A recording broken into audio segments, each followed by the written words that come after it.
Dobro večer, dobrodošli na pogovor ob 60-letnici revije za film in televizijo Ekran z naslovom Ekran pred ekrani. Naj vam najprej preberem napoved, zaradi katere ste prišli. Ekran se je rodil ob soočenih s filmskimi in televizijskimi ekrani 20. stoletja, še pred prvimi računalniškimi ekrani. Da je bolje videl, je gledal skozi umetnostno-zgodovinske perspektive, filozofske pojme in psihoanalitične fantazme. Hkrati za avtonomizacijo filmske teorije se je iz humanističnega vrveža druge polovice prejšnjega stoletja rojevala tudi Ekranova filmska teorija.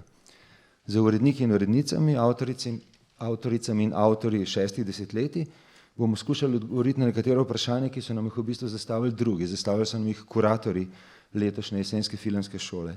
Kakšni sta vloga in strukturni položaj ekrana v današnji kulturni krajini?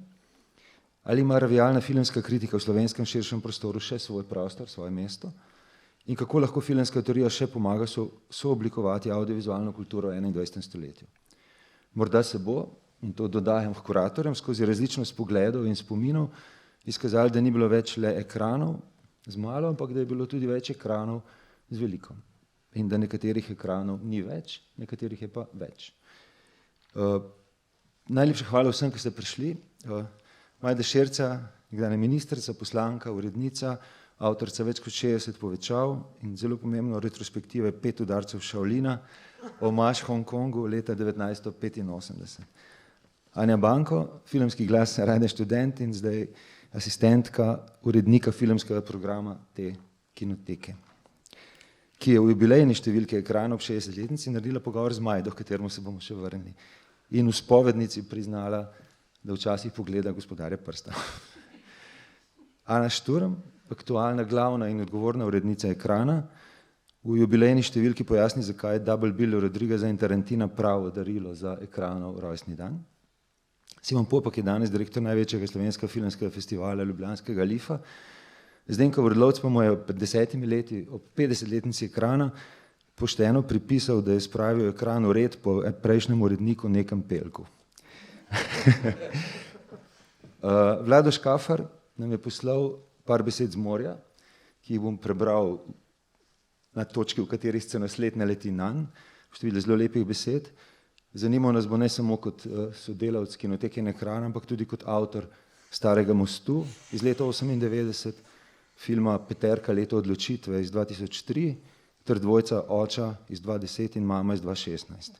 Ob njem je ta isti Zdenko upeljal izraz Ekranova politika avtorjev, ker sta isto leto debitirala Silvan Furlan z Deklico s frnikulami in Vlado Škafar s Starim mostom.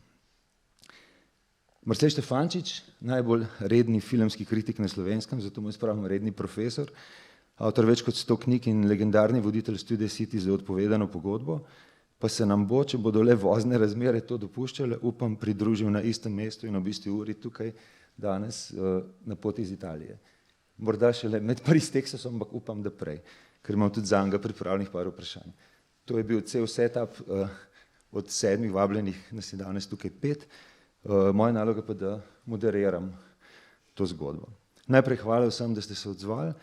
Uvodoma bi rad spomnil, da ta sicer ne okrogla miza, ampak je v bistvu na sredi vsaj še 3 koncentričnih krogov. En koncentrični, malo širši krog je dvorana Slovenske kinoteke, ki nosi ime ustanovitelja Slovenske kinoteke Silvana Furlana. Drugi nekoliko širši krog je revija Ekran. Tretji, v resnici še širši krog, je pa jesenska filmska šola. Že samo, če bi šli povzemati razmerja med temi 3 krogi, iskati njihove stične točke in presečne množice, bi lahko napisali celo zgodovino. Kdaj je nekoč jugoslovanska, ki je to bila od leta 1963, kinoteka nehala biti jugoslovanska in je postala slovenska, leta 1996, kaj so se generacije in generacije ekranovcev in ekranovk naučile z tega platna v jugoslovanski in v slovenski kinoteki, in kdaj ga je kinoteka, namreč Ekran, vzela pod svoje okrilje, še leta 1997, prej bil na ZKOS-u, o tem bo pa Majda še kaj rekla, in pa, da je v bistvu jesenska filmska šola otrok tega razmerja še preden je postalo zakonsko. Namreč jesenska filmska šola gostuje že od leta 1985, če preden je ekran postal del kinoteke. In iz tega stališča dejansko vsak čas tudi že treba slaviti 40 let Jesenske filmske šole. Tako da vse to so leta, ki vam pojasnjujejo, zakaj smo nekateri že tleh si volasi, ampak obljubam, ne bomo danes čisto nič patetični, zato smo pomešali in generacije in spole. Pa vendar, če bi na tej okrogli mizi probali zgostiti te 3 kroge, ali jih pa celo po Eisensteinovsko spiralno malo dvigant in iz te kvantitete izluščiti kakšno kvaliteto, potem bo kvaliteta morala zadevati naslovno temo Jesenske filmske šole in to je filmska kritika. Karkoli se bomo pogovarjali, nekje bo v podtonu moja naloga vprašati, kaj pa to pomeni za filmsko kritiko, nekoč, danes, jutri. Pri tem bomo sigurno malo tudi patetični, ampak to se vedno zgodi, kadar imate opravka z velikimi plani in z dialektično montažo. Tudi če bomo zelo osebni, subjektivni, ne bomo pozabili na objektive, predvsem pa ne na kolektive.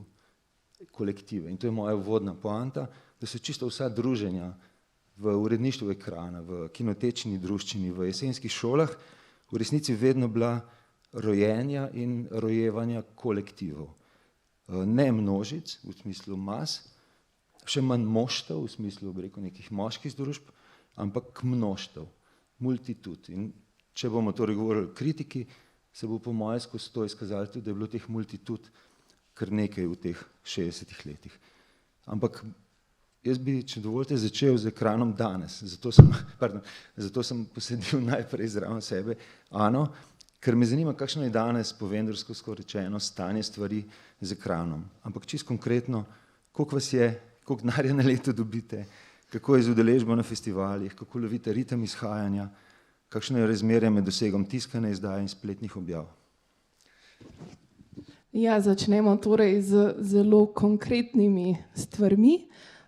Stanje stvari pri ekranu je trenutno tako, da smo v četrtek prejšnji teden predstavili jubilejno številko ekrana. Včeraj ob 3 ponoči sem oblikovalki poslala v oblikovanje številko november-december. Danes smo tukaj, otvarjamo Jesensko filmsko šolo, ki jo ekran letos soorganizira. Tako da tukaj smo, brcamo, živi smo, včasih gremo tudi z glavo skozi zid, ampak ja, mislim, da se kar sploh letos, ko praznujemo 60-letnico, kar zelo veliko enih stvari dogaja, zelo veliko enih stvari kroži, tako da je eno zelo tako zanimivo in pestro leto. Sicer pa ja, kar se tiče nekih čistih osnovnih podatkov, mogoče bolj v številkah, recimo pri ekranu trenutno sodeluje tam okrog 30 rednih sodelavcev, to je tako bolj ocena, potem je pa še približno ena taka podobna številka, okrog 30 sodelavcev, ki pa bolj občasno pripeljajo kak nov pogled, kak pogled strani, kak pogled iz kakšnega drugega področja, tako da tudi za nas so zelo dragoceni sodelavci. Res je, da se je, mislim, predvsem v največji meri zaradi pandemije, ki je nekako uničila, se mi zdi, to neko tkivo skupnosti, se je tudi v bistvu pri nas malo pozna to, da je v bistvu nek kolektiv se majčkeno razpršil, tako da zdaj nekako poskušamo ga nazaj zgraditi. Torej, če govorimo pa čisto konkretno o številkah, ekran ima budžet približno okrog 45.000 evrov za celo leto, to pride približno 7.500 na posamezno številko, v enem letu izdamo 6 številk, tako da budžeta dobimo glih toliko, da komaj, mislim, za to osnovno dejavnost, se pravi, da izdamo 6 številk revije, vse ostalo, kar delamo okrog tega in teh stvari ni malo, od kinoekrana do raznih pogovorov na festivalih, letošnja Jesenska filmska šola, delavnice, tukaj se pa pač znajdemo, kakor se pač vemo in znamo.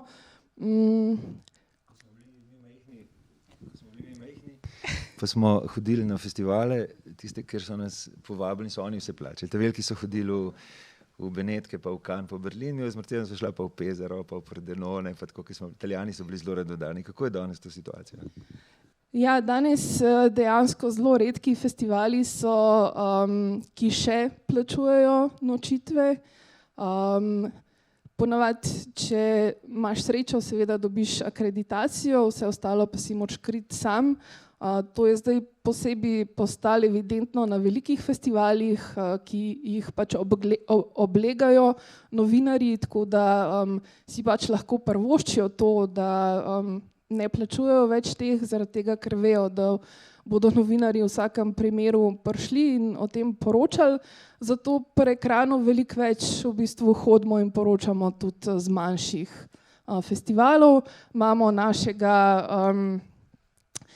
poročevalca Simona Popka, ki v bistvu hodi na te večje festivale, predvsem zaradi Lifa, in potem je en tak odvod še to, da dobimo iz vsakega festivala poročilo, kar je seveda za nas izjemno dragoceno, ampak ja, mlajši pisci pa res predvsem tudi zaradi, mislim, te festivali so seveda tudi finančno zelo drage ekskurzije, tako z vidika poti, spanja in tako naprej, tako da si jih danes redko kdo od nas lahko privošči, tudi jaz ne, pa sem recimo urednica revije, tako da tukaj so pol za nas bolj pomembni, pa v resnici tudi na nek način tudi bolj zanimivi manjši festivali, kot so recimo Crossing Europe v Linzu, Doc Leipzig in tako naprej. Ne vem, tam mogoče odkriješ še kaj novega, kakšne nove glasove, kar je seveda nam tudi v interesu. Morda sem metodološko, jaz bom kar vrtel malo sogovornike pa sogovornice, sem pa razporedil tako, da bojo vsi prišli enakovredno do časa. Tako imam še dve vprašanji zate. Eno je, v kolofonu zelo lepo piše, v zadnji številki, katere črkovne vrste uporabljate. Včasih je bilo pa tako fancy, da so pisali, v katere črkovne vrste, pa katero muziko so poslušali v času. Zanima me prosto, ali sploh še obstaja funkcija redakcijskega sestanka, korektur, ali je še kaj, kdaj fizično skupaj, ali praktično vse se sem še pošiljal okrog. A se še dobite, a še kakšno muziko kdaj poslušate? Ja, v bistvu mogoče je to tudi eden izmed problemov. Ekran je zdaj že dobre 5 let brez uradne pisarne,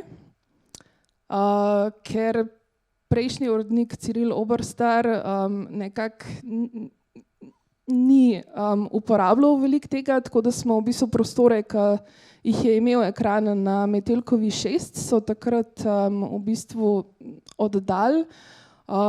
Potem pa se je nekako to kar izgubilo, tako da zdaj delamo na tem, da bi mogoče spet, ker je Kinoteka pridobila nove prostore, tu na Miklošičevi, da bo naša baza pač počasi zdaj nastala tu.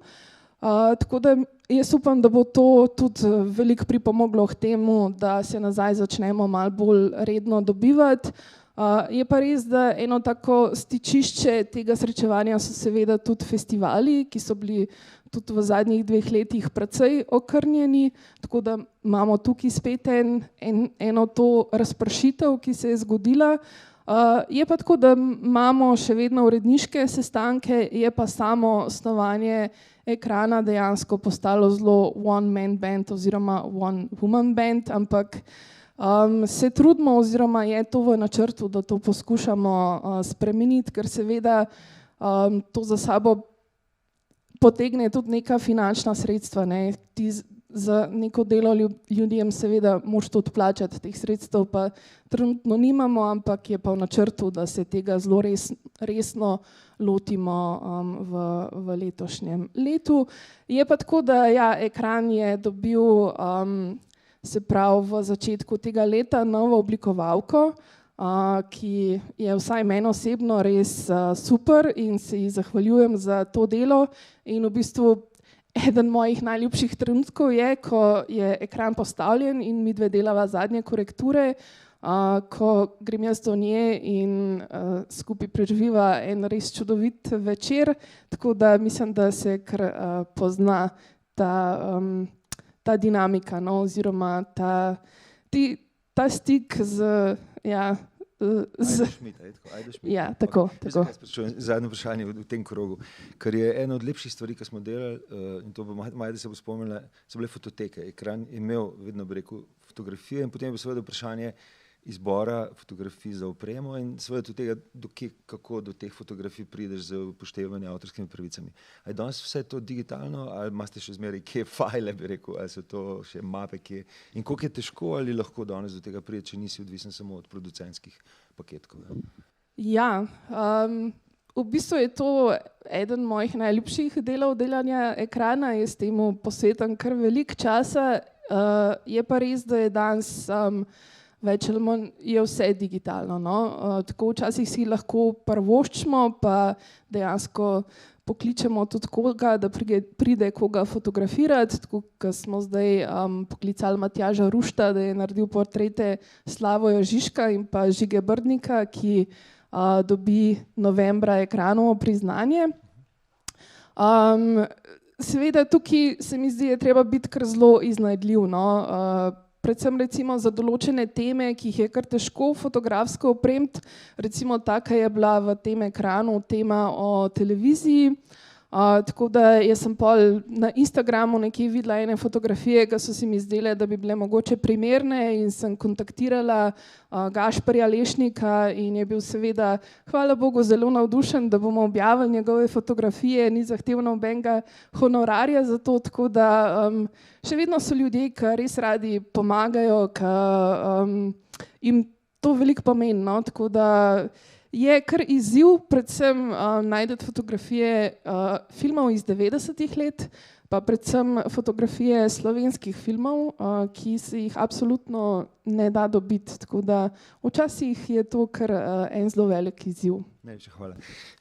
Naslednja runda je pa krožno vprašanje za vse, sem že vse gostje in gosta predstavil, pa vendar si zastavil kot drugi krog zelo enostavno vprašanje, kako vas je film oziroma ekran definiral. Hotel bi, da nam vsak od sodelujočih pove, kaj v resnici najbolj počne danes in kako je na to vplivalo dejstvo, da je nekoč pisal ali pisala za ekran. In kar razgovorite, se časa imamo dosti. Tako da Majda, morda ti začneš. Kaj počneš danes in kako je film vplival na to? Misliš ekran, ne? In ekran. Ekran in film, seveda.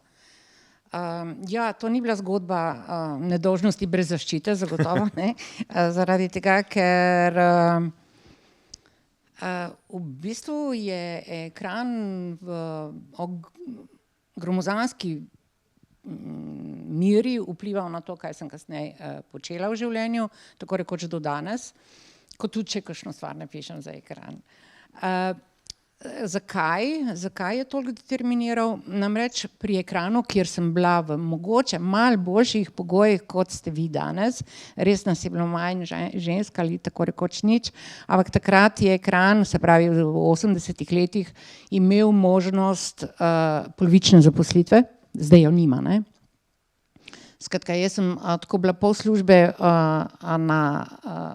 v samostanu na Vibi, ko je bil še, ko še cerkev ni vrnila cerkvi, oziroma država ni vrnila cerkvi, in pol časa na Zvezi kulturnih organizacij, ki je bila izdajatelj revije Ekran, tam sem pa urejala oziroma prenovila kulturni poročevalec, ki se je tudi ukvarjal z publicistiko. Ampak to so bili posebni časi. Na kakšen način so vplivali? Ko sem jaz ekran zapustila, sem pravzaprav začela pretvarjati, prelivati ali kakorkoli že izkušnje z filmskega platna, izkušnje so bile zelo intenzivne, ko sem bila na ekranu, seveda, tako rekoč cel dan si bil prepreden z filmom. Skratka, sem začela prelivati na televiziji, kamor sem potem odšla, v prakso. In ta prehod misliti film ali pisati o filmu, čeprav sem jaz bila na ekranu kot sekretarka na začetku, je bil dosti traumatičen oziroma je bil poln užitkov, ampak hkrati tudi poln travm, kajti prevod gibljive slike, podobe, z zvokom, s celotno kompozicijo, vpetostjo v montažo in tako naprej, ki sem jo pač delala na televiziji skozi neke določene oddaje in filmske prispevke in tudi urednikovanje, je pomenilo jemati besedi moč. In vsi, ki ste kdaj montirali, kakorkoli delali na filmu, veste, kaj pomeni kastrirati besedo, ki je bila pa temeljno izrazno sredstvo pri nas na ekranu, ko pač pišeš, ne. Skratka, kako reči, ena minuta je 30 vrstic recimo, ali pa 15 vrstic, kako doseči to, da slika, zvok in kontekst in režija, recimo, konec koncev tudi v filmskih oddajah je prisotna nedvomno režija, nadomesti neko blagost pisane besede in vseh seveda prednosti, ki jih ima tekst. To je tako, kot če bi kokoš dobesedno ogolili, da bi perje frčalo, in če tega perja nisi znal potem skozi sliko in skozi kamero in tako naprej sestaviti v pravi meri, potem ni bilo nič od tega. Ampak meni je prav ta izkušnja pri ekranu, ko si vse mogočne vidike zajemal in spoznaval filmske brez drugih šol. Mimogrede, jaz nisem hodila na GRFTV, tudi zaradi tega se nikoli ali zelo redko ali skoraj nikoli nisem mogla podpisovati kot režiserka, ker nisem diplomirana režiserka, ampak sem samo umetnostna zgodovinarka vizavi ustvarjanja filma, seveda. Če nisi seveda znal razumeti, kaj je plan, kaj je kader, kaj je montaža, kaj je glas, kaj je akuzmatični glas, kar vse sem spoznavala na ekranu preko tekstov, ki ste jih različni pisali in ki sem jih tudi jaz pač nekako včasih zlagala skupaj, potem je bila ta praksa brez veze, ne. Skratka, čutiti, kako perje frli in kako koža drhti od oguljene kokoši, ne. In to moram reči, da je bil užitek, če je to uspelo, ne. In to mi je večinoma uspevalo znotraj Povečave, Blow-upa, teh oddaj, ki so se vedno ukvarjale s filmom, četudi so govorile, ne vem, o študentskem gibanju, punku, fašizmu, golem otoku ali kakorkoli, ne. Vedno so govorile o filmu. Ampak tam je bila že večja, v bistvu že kar nesramno lepo ugodje, ker sem se odločila, da jih pač bom delala ponoči in sem lahko jih spuščala do 2 zjutraj, ne. Skratka, ja, ta izkušnja od ekrana je determinirala moje početje v tem smislu, da me je ekran učil gledati, brati in ekran, da me je atmosfera, naša takratna atmosfera, ki je seveda rezultirala v revijah, učila brati, učila dobesedno filmskega jezika. In ne samo ekran, ampak tudi vse ostale dejavnosti, ki so spadale nekod zraven in so bile obsežne, od izdaj posebnih zbirk filmskih, neverjetno mnogo publikacij, prireditev, konec koncev tudi Jesenske filmske šole, kjer sem včasih tudi kakšno rekla. Simon, kako je ekran definiral tvoje prihodnje življenje? Ekran, ko sem ga začel spremljati, to je bilo recimo sredina 80-ih, druga polovica 80-ih, ko sem prišel v srednjo šolo v Ljubljano, ne, je bil tako rekoč ena redkih teh fizičnih knjig, revij, s katerih si se lahko učil, ne. Takrat ni bilo interneta, filmske knjige so bile redke, ne, tudi za enega mladega študenta, tako da zame sta bili formativni 2 pač reviji. Ena je bila Sarajevski cineast, ki je bil takrat še razmeroma redno izhajal, včasih večkrat, včasih manj, in pa seveda ekran. In tako kot je Majda rekla, so to izrazoslovje in pa sploh zavedanje, kaj je kader, kaj je zvok in tako naprej. Si vedel tle, ne, ko si bral te prevodne tekste, tle si spoznal Michela Chiona in vse, predvsem francoske filmske mislice, ne. In seveda, potem je bil pa ta motiv, da bi tudi sam začel pisati, ne, v 90-ih letih. Seveda, to se je na neki točki zgodilo, ampak moje ukvarjanje s filmom, jaz sem imel to srečo, je bilo tako, da to, kar sem si zamislil, se prav spomnim še v JNA leto 88, ko sem se odločil, da bom živel od filma, ne, oziroma da bom moje življenje se bo gibalo. Smo bili 4 čudaki v tisti četi, ne, in vsak je imel neke svoje kulturne reference, ampak skupaj smo tvorili neko tako alternativno kulturno gibanje. Ne.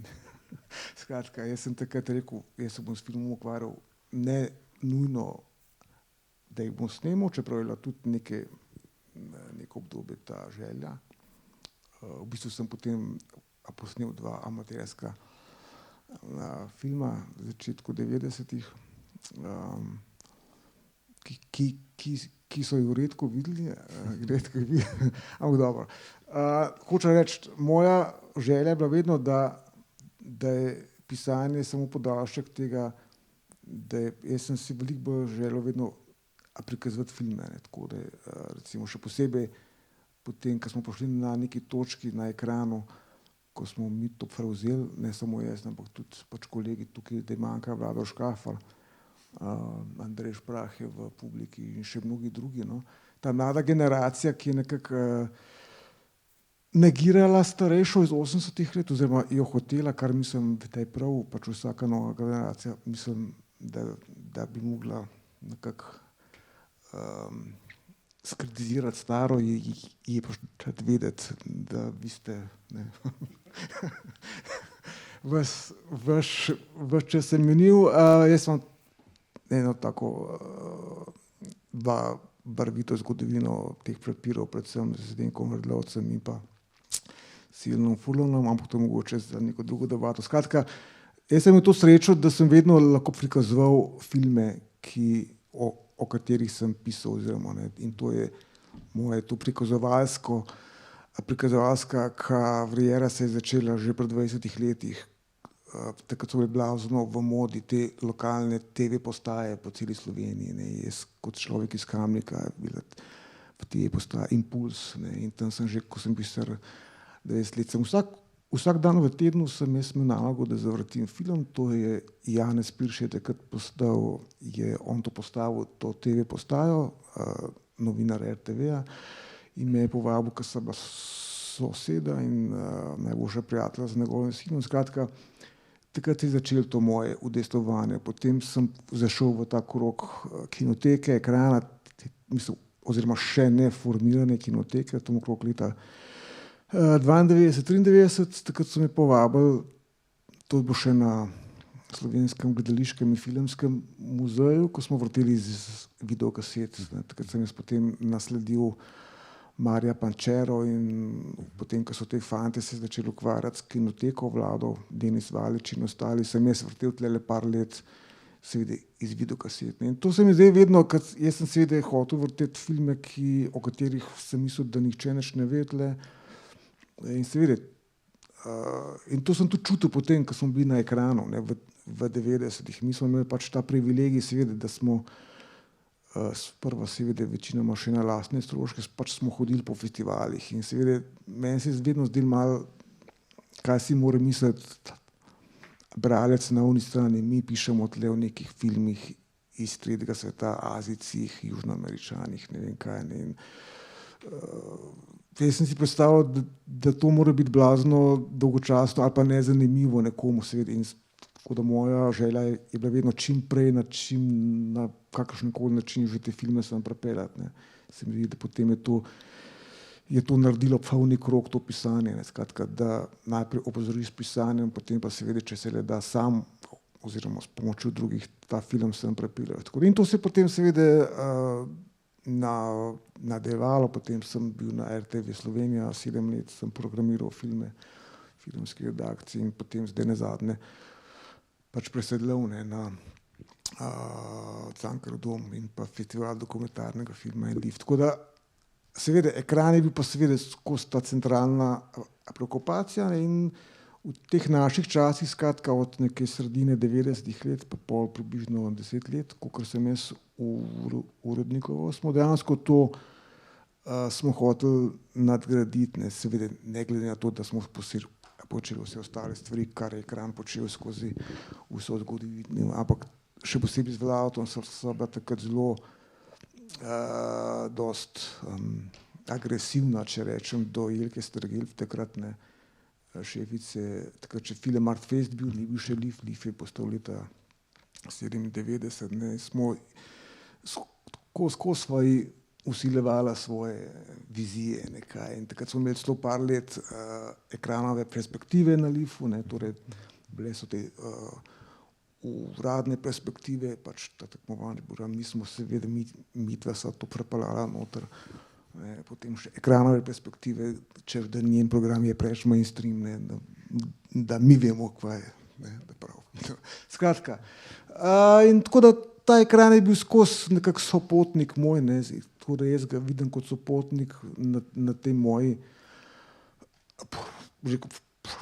programski poti, no, in tako da, ki se nadaljuje še do danes. Pač, ne. Najlepša hvala. To, prav zapomnil si bom to, kar si rekel, da si želel vrteti filme, prav vidiš, da ne DJ, ampak FJ. Nikoli nisem se nisem naučil vrteti filma iz filmskega kolura, čeprav sem imel možnost, no, ampak nekako se mi zdelo, da me ne bodo spustili zraven. In hkrati se mi zdi zelo dragoceno to pričevanje, da je dejansko tudi ta ekranova, bi rekel, platforma na nek način prispevala k temu, da je Lif to, kar je danes. Se mi zdi zelo pomembno to povedati. Ja, ker ekran, to marsikdo ne ve, ne. Ekran je v 70-ih letih na začetku celo produciral filme, ne. Mislim, da je celo celovečerc, še par kratkih se mi zdi, ne. Tako da že takrat je kazal očitno neke ambicije, da bi bil več kot samo filmska revija, ki se jo bere, ne, ampak ki tudi prispeva, ne, pač, ne, čisto k filmski produkciji oziroma k samemu prikazovanju. Hvala. Anja, pri tebi bom za nalašč opustil besedo nekoč in ti ne bom vprašal, kako je vplivalo na to, da si nekoč pisala za ekran, ampak moraš iz prve roke poveš, koliko te to pomaga pozicionirati v nekem humanističnem svetu, publicističnem svetu, koliko je danes to še referenčno, da prihajaš iz ekrana? Ja, jaz moram priznati, da se bolj kot ekranovka pravzaprav čutim kot RS-ovka, ker RS je bil ta prostor, kjer sem lahko nekako začela razvijati svojo misel in kjer sem bila tudi soočena v dialoge, zato ker čas, ko sem jaz prišla na Radio Študent, je bil sicer teoretsko zelo močen čas, ampak predvsem fantov, ki so se ukvarjali s filozofijo, in tudi Temna zvezda je bila na tisti točki že precej usmerjena z redaktorico Nino Cvar v filozofijo. Tako da sem čutila en tak velik pritisk, da zapolnim te čevlje, in nekako tudi svojo filmsko razmišljanje zapeljala bolj v tisto smer in šele nekako ob stiku z ekranom, sploh zdaj v času aktivnejših debat z urednico Ano Šturom, nekako spet prišla, bom rekla, na neke druge načine bliže k filmu, ampak me je pa ta v bistvu formativna leta Radia Študent so me nekako najmočneje zaznamovala. No. Tako da, če se pa gledam skozi optiko ekranove filmske kritičarke ali pa piske, je pa to zame pač nek prostor svobode, predvsem zato, ker sem nekako neomejena s prostorom in vsebinami in idejami, ki se zelo plodno množijo v debatah, ki se ustvarjajo v ekranovi skupnosti, ki končno zares spet bolj živi v osebnih prostorih in interakcijah. Tako. Ne, ta krog s tabo zaključen, ko ne boš več urednica, se vidiš bolj v vrtenju filmov, v delanju filmov, v univerzitetnem diskurzu, bi rekel, kam bo tebe ekran pripeljal? Ja, ne vem, verjetno to zadnje, glede na to, da se v bistvu letos, da sem bila sprejeta na doktorat na AGRFT-ju, tako da očitno se to nakazuje kot neka potencialna pot za naprej. Bi pa mogoče pripomnila, da pri meni je bilo tako, da jaz nisem zares imela namena delati s filmom in je v bistvu film bolj kot ne našel mene. Je bilo pa to eno zelo tako eksplozivno srečanje, in ki traja še danes.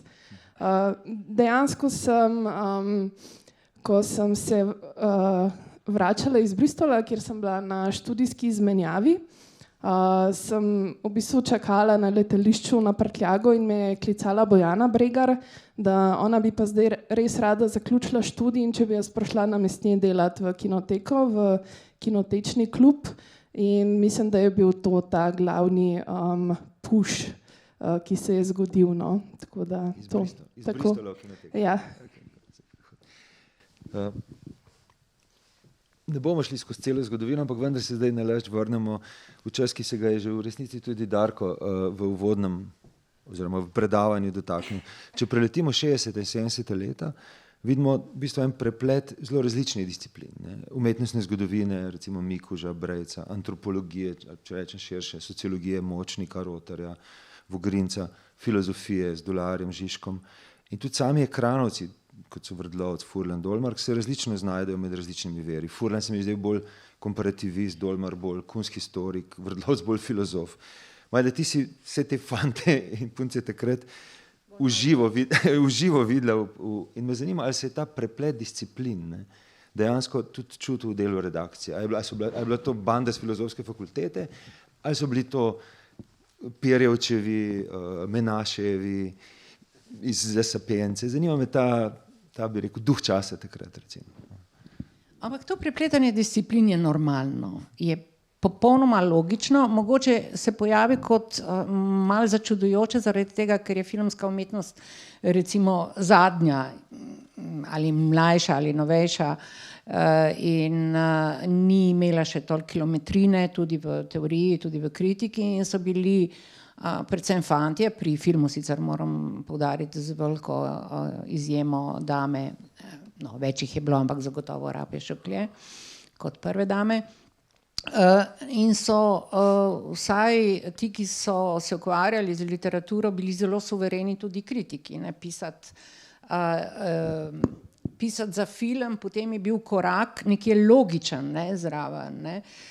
In tekste, ki se jih takrat spomnimo ali pa jih beremo še v teh zgodnjih številkah, ne vem, Pirjevca, Močnika, Rožanca, Kermaunerja, to so bili izbruhi vulkanski dobesedno, ne. To ni bil priložnostna kritika, ki včasih včasih smo kaj objavili, ki nisi točno vedel, za kateri film gre, ne, ker je bil tako oddaljen ali pa tako odtujen od samega predmeta, ne. Medtem ko so bile te recimo raziskave, res velike raziskave, mislim poglobljene, široke, nudile so užitek v interpretaciji. Seveda recimo tudi pri drugih mejnih, recimo če omenim, prej si omenil Jureta Mikuža, ne.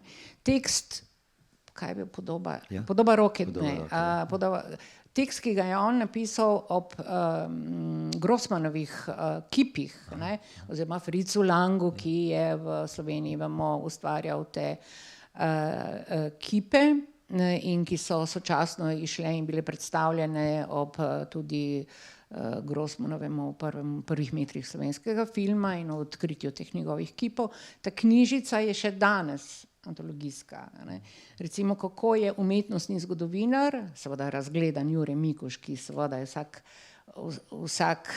vsako potezo Čopiča v slikah znal tudi na filmu interpretirati skozi vsak kader, ne, analizirati skozi vsak kader, kako je to razgradil delo, ki ga je Fritz Lang pustil tukaj skozi te vaze in skozi te kipe v Dobrnikih je delal, ne. Skozi tem, da je raziskal celoten opus Fritza Langa v Hollywoodu kasneje in še prej v Nemčiji seveda in najdel stične točke, tako da je bilo to delo, mislim, blazno žalostna takrat, da ko je šel Umetni raj v Cannes, ni bila ta knjiga prevedena v francoščino, angleščino pa tuje jezike, zaradi tega, ker je to še danes neizmerno poglobljena analiza, ki daje popolnoma drugo luč na Fritza Langa, kako so neke figure polne nekih grotesknih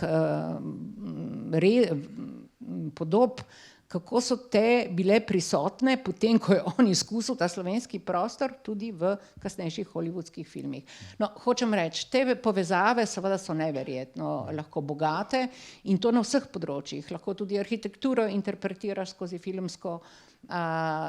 filmsko vsebino in dogajanje, ne samo skozi scenografijo, ampak tudi skozi tisti segment umetnosti, ki govori sam zase že s tem, da je. Ne.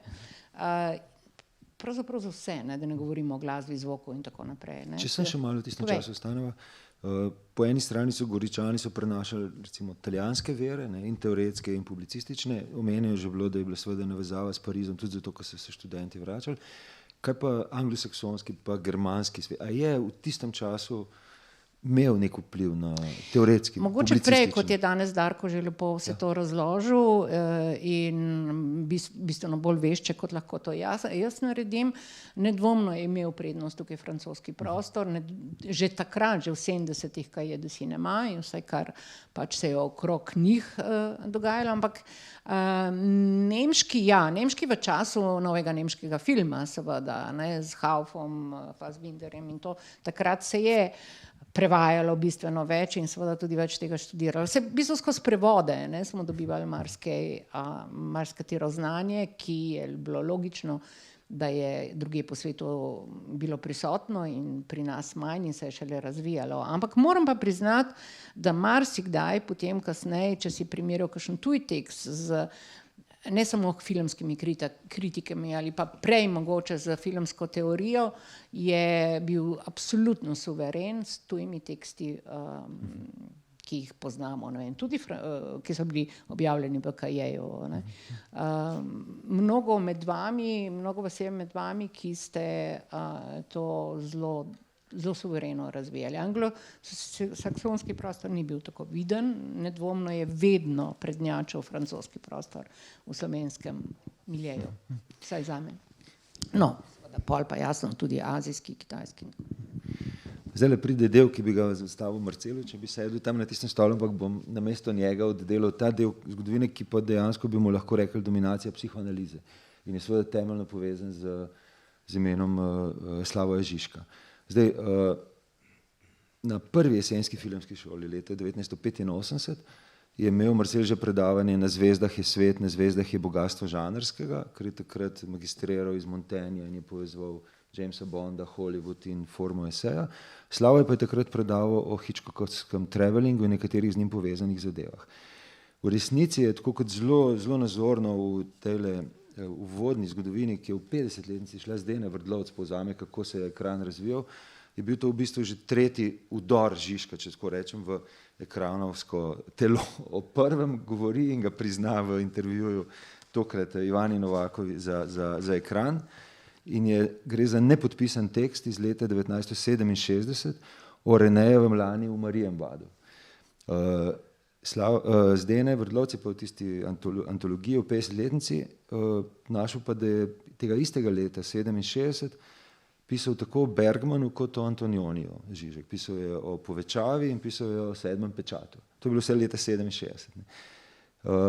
Potem ga dolgo časa ni bilo, potem je leta 81 objavil en tekst o Lowsjevem Don Giovannijo, potem je pa dejansko ta na nek način izbruh, od katerega se lahko tudi, se mi zdi, sme govoriti o internacionalizaciji drugih imen ekranove filmske šole, zgodi z leta 84 zbornikom o Hitchcocku, kjer se seveda povzamejo stvari, ki so bile dobre napisane o Hitchcocku, ki je pisal Belur, Šion, Bonicer, drugi, ampak kjer pa svoje tekste pišejo že tudi Mladen Dolar, Miran Boževic, Marcel Štefančič in drugi. Zato ni naključje, se mi zdi, da je na prvi jesenski filmski šoli Žižek spregovoril o Hitchcockovskem travelingu. Ampak potem je pa zelo zanimivo in skozi delam referenco na ta intervju, ker reče, on tako kalkulira, pa reče, veste, takole, v mojih tekstih je približno 40% je čisto izkoriščene filmske zgodbe za teoretske poante, v bistvu me film tam ne zanima, ampak rabim teoretsko poanto, 30-40% rabim film kot primer ideologije, in prav reče ideologije, kjer ne, da posnema Hollywood realnost, ampak realnost posnema Hollywood. Potem pa tako samo kritično rečem, enih 10-15, 5 jih pusti čisto nedotaknih, ne vemo, kjeri so, to so tisti unknowns, ampak 10-15%, pa bi obdržal kot resno imanentno analizo.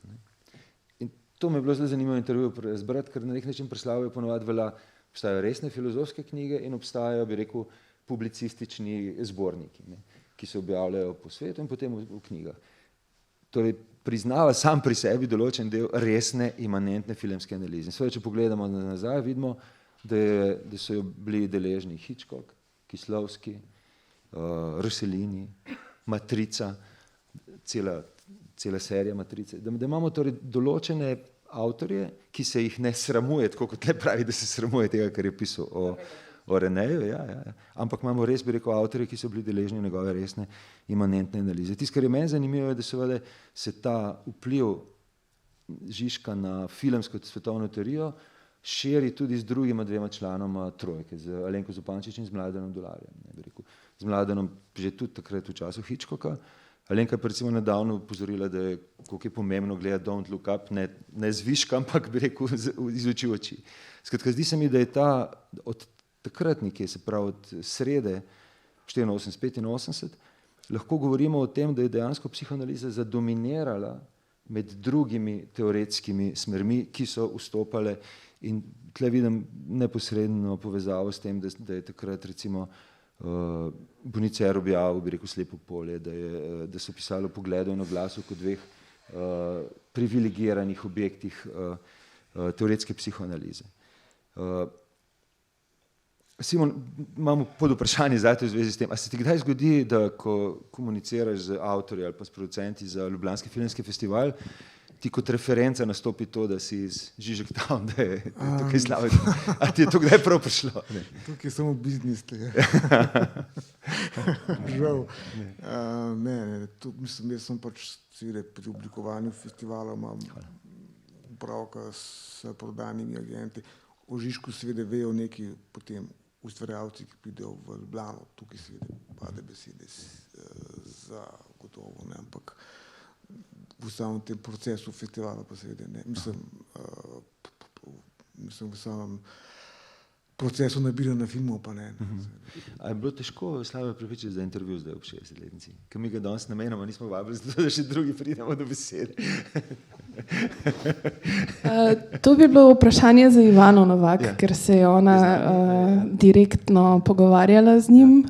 Tako da jaz mislim, da glede na to, da se kar dobro poznajo, da ni bilo tako težko, no? Pa da vseeno ima on tudi verjetno nek odnos do ekrana, kar je na nek način tudi izpričano iz intervjuja. Jaz sam vidim ta ekran kot skript od današnjega pogovora, ker je takoj Slavojemu slediti pa Anin intervju z Majdo in dejansko se zelo veliko finih stvari o teh 60 letih in seveda o sedanjosti. Pardon, da ne govorimo to, da je vendar spoznal ekran, ne? Ko si mu ga ti dal, ne? Še to me pri tem zanima, bi rekel, prav najmlajši, bi rekel, generaciji. Ali obstajajo Žižkovci med filmskimi mladimi teoretiki po svetu in sam jih poznam nekaj, bi rekel, filozofov, zelo zanimivih mlajših, ki se dejansko aktivno inspirirajo pri njemu. Ampak zanima me prosto tvoj pogled, a si našla kakšnega fajn followerja?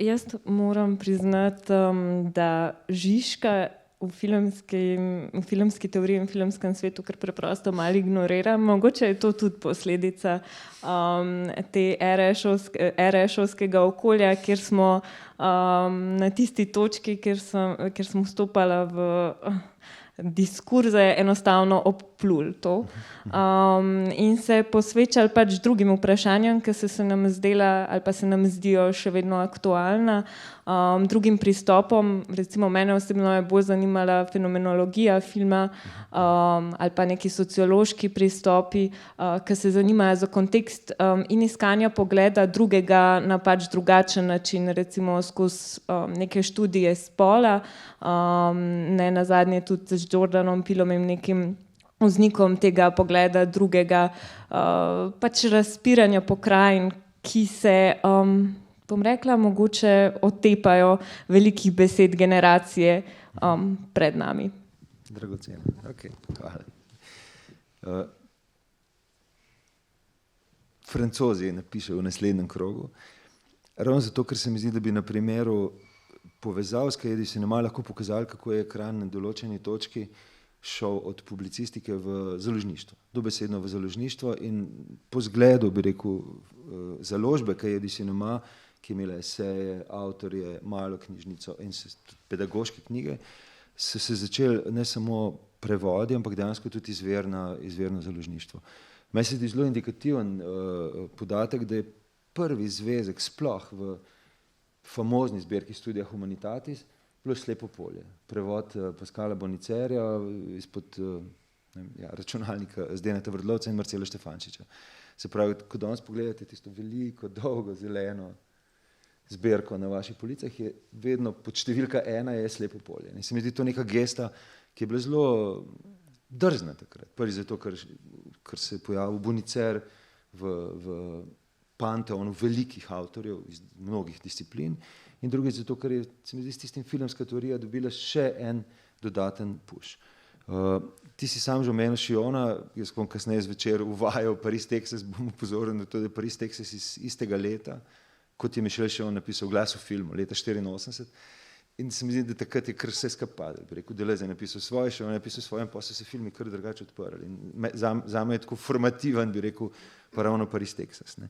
Ampak tisto, kar bi me zanimalo, da naredimo en krog, pa boste videli, bomo kasneje prevladali, to v tekstu tudi na to naletel, ampak sam sem v enem trenutku videl, da se je v teh prostorih izdajal kinotečnik, ekran in kino. In se mi je zdelo, da ta forma filmske publicistike, esejistike, kritike se je praktično razprla na 3 nekako različne formate. Ne.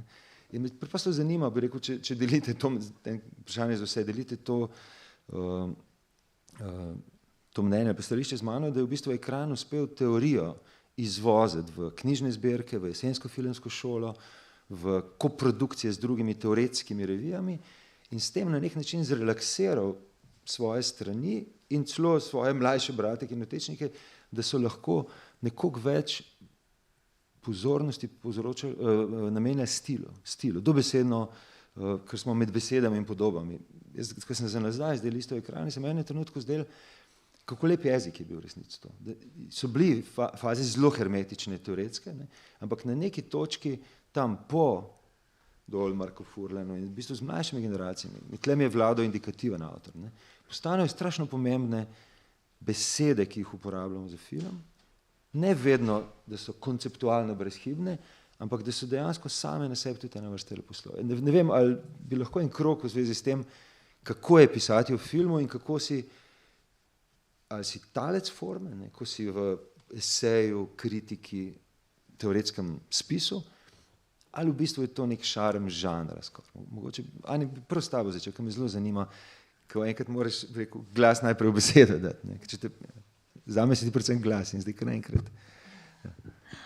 Ja, kaj pa vem, jaz se v bistvu samo formo nisem nikoli zares ukvarjala, ampak sem enostavno prepustila se intuiciji glasu, mogoče, da najde obliko tako iz spodaj, iznoter navzven. Ampak kar opažam recimo pri mogoče še mlajših piscih od sebe, nenazadnje smo v lanskem letu zaštartali Ekranovo filmsko kritiško šolo Do zadnje besede, je pa nek strah pred pisano besedo, strah pred izražanjem skozi pisano besedo in predvsem ta strah izvira mogoče iz nekega nepoznavanja terminologije, ki je sploh filmske terminologije, ki je pa v slovenščini navkljub vsemu še dost, bom rekla, neodomačena, preplavljena, ne vem, z angleškimi izrazi in nekako mlajšim enostavno, mislim, bom rekla, ne nedostopna, ampak nepoznana, tudi zato, ker nenazadnje, ko pišemo filmsko kritiko, kot je prej že v bistvu tudi Darko izpostavljal, ne govorimo toliko o analizi, kader, sekvenca, kot kamere, premik kamere in tako naprej, ampak pišemo večkrat o neki vsebini, ideji, kontekstu, atmosferi filma, kjer potem pač te, recimo, terminološke besede odpadejo.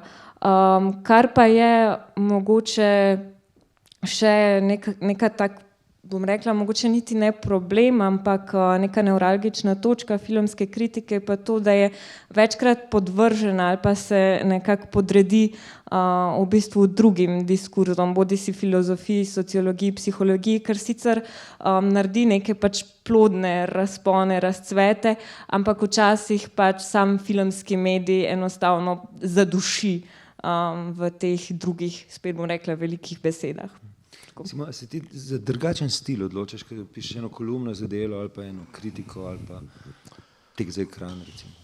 Ja, mislim, ekran, takrat, mislim, ko sem jaz začel za ekran, sem bil seveda lih na faksu in seveda takrat si mogel pokazati, da bereš pa da študiraš in si čist podzavestno, kot večina študentov, ne, se nekako preveč zapleta v to prtljago, ki ti jo seveda vcepijo v glavo na fakulteti, ne, in zdaj enim to spet prej dati na stran, nekaterim kasneje, ampak to, kar si preomenil, da to jezik in ekran in pa 80, 90, jaz bi tle to dodal, no, da takrat je prišlo, vsaj mi smo to takrat kot Hojmer, pa jaz mogoče osebno, pa ko si Vlado to omenil, on je bil najbolj tak ponovadi malo radikalc oziroma in on je prvi si prizadeval, ja, da bi prekinil s to neko hermetično tradicijo pisanja v 80-ih, potem je celo na enem sestanku izjavil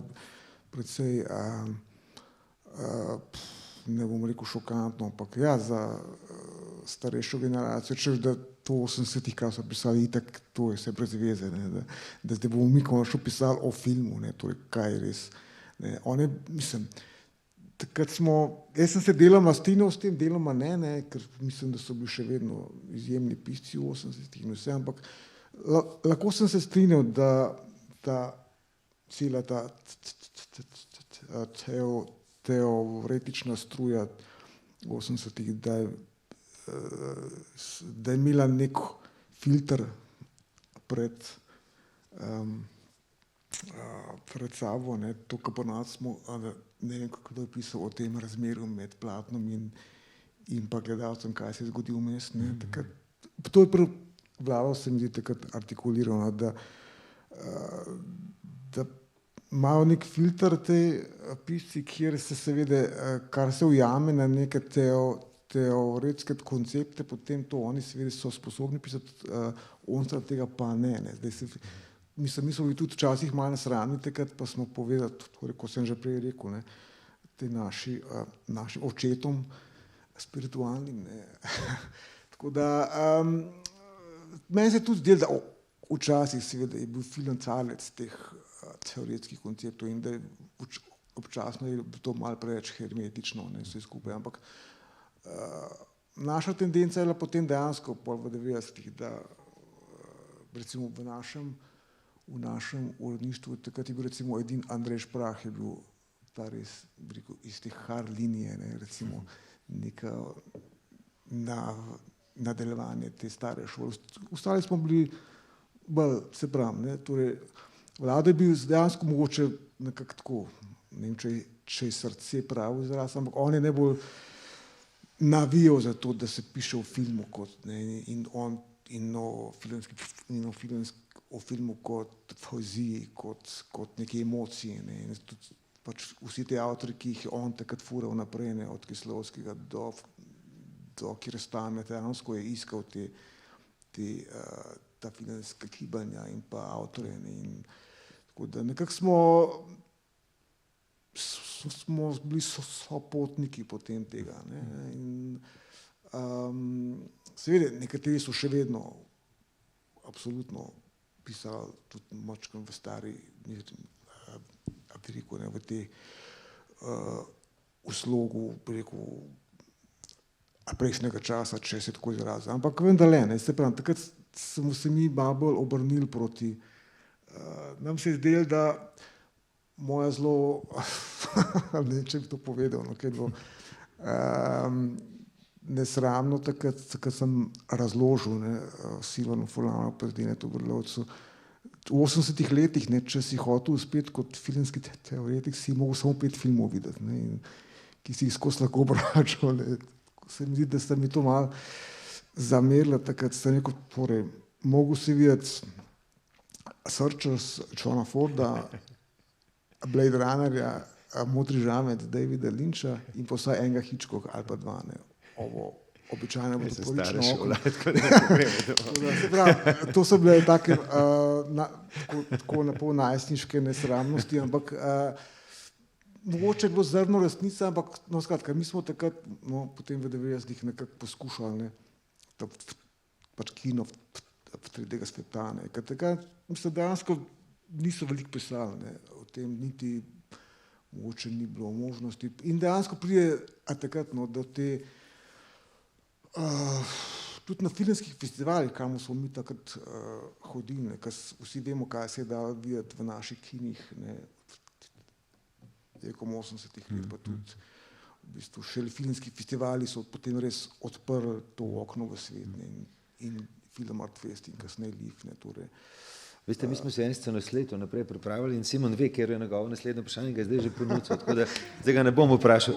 Absolutno, dej. Za eno digresijo, kratko. Ampak glede na to, kaj od vas zareagirati, oprostite, dejte.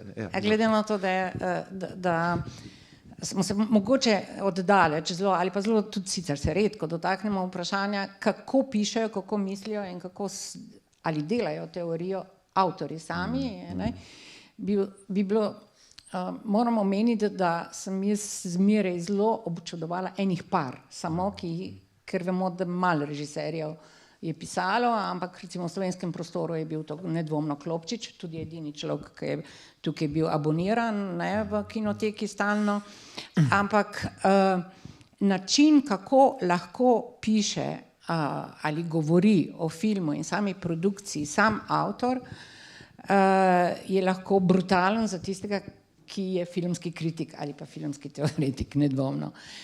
In tukaj bi izpostavila eno izkušnjo oziroma eno občudovanje, ki sem ga imela do Kislovskega, ki ga lahko imate najbrž tudi vsi, ki greste na YouTube pa poslušate njegova predavanja, zakaj je tisto šalico kave posnel na način tak, kot jo je, zakaj se sladkor stopi tako počasi in kaj to pomeni v kontekstu seveda celotne pripovedi, kjer ima vse nek rezon. Ampak ga mi neki opazovalci filmskega dela, ne vedno vešči ali sploh ne vešči samega filmskega jezika, ali ne vidimo ali pa se blazno trudimo in včasih, ko se trudimo, smo grozno pametni, ne? Preveč pametni, bom rekla. In ob temu še mogoče tako ena mini šola, ne, ko je imel Kislovski Belo v Berlinu, drugo trilogijo, drugi film iz trilogije, sem imela nek kratek intervju, koliko pač lahko izprožiš iz ene Slovenije, pač možnost, da govoriš z njim.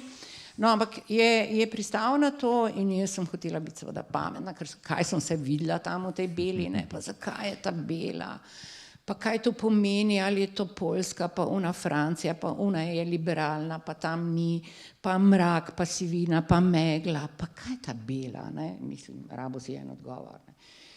In pa smisel se bo usulo, da bo to pripovedoval in da super, ne, bom jaz vedela več, pa seveda vsi ostali, ne. In on itak kadil eno za drug cigaret, pa med enim potegom in drugim pravi, zato tega, ker je sneg bel. In to je bila pika. Mislim. In potem seveda s tem se mučiš, bel sneg. Ampak zakaj je bel sneg? Zakaj je tam umazan? Zakaj je popacan? Zakaj je tisto smetišče tako in tako? Skratka, zmeraj imaš kot pisec ali pa kot opazovalec filma, vsaj jaz, en občutek, kaj ne vem, ne? In kaj bi lahko vedela in kaj je nekdo vedel, ki je naredil en izdelek, ki ga jaz zdaj hočem osvetliti z drugega vidika, mogoče povedati, kaj jaz vidim, kar on ni videl ali kar drugi ne vidijo, kaj. Skratka tako, en tak ponižujoč včasih položaj pride filmski kritik. Najlepša hvala. Meni se je tudi zdelo, ker sem se pripravljal za danes, da bo nekaj treba reči o tem razmerju med videnjem pa vedenjem, da je v bistvu drža kritika je zelo pogosto v tem, da reče, naj vam povem, kaj sem videl, ne? Česa pa vi niste. Ne? Ampak potem pa prideš točno do tega, kar si ti rekel, ampak potem pa obstajajo pa filmi, ki pa sploh niste videli, pa naj vam jih najprej pokažem. To mi je blazno všeč, tvoja podoba, da je treba najprej vrteti, da bi lahko potem, bi rekel, se pogovarjali. In v tem tranzitu med besedami in podobami je dejansko to, se mi zdi, da obstaja nek korpus podob in potem jih mi kot kritiki moramo najprej znati pri sebi artikulirati. In zato mi je bilo zelo dragoceno, ker si rekla prej o tisti izgubljeni kokoši, ti si s to izkušnjo, ko so se besede izkazale včasih kot obsoletne, kaj pa po tej izkušnji televiziji, ko se pa vrneš nazaj k pisanju, tukaj vpliva na drugačen stil, a zaradi tega, kaj bolj montiraš in režiraš svoje tekste zdaj?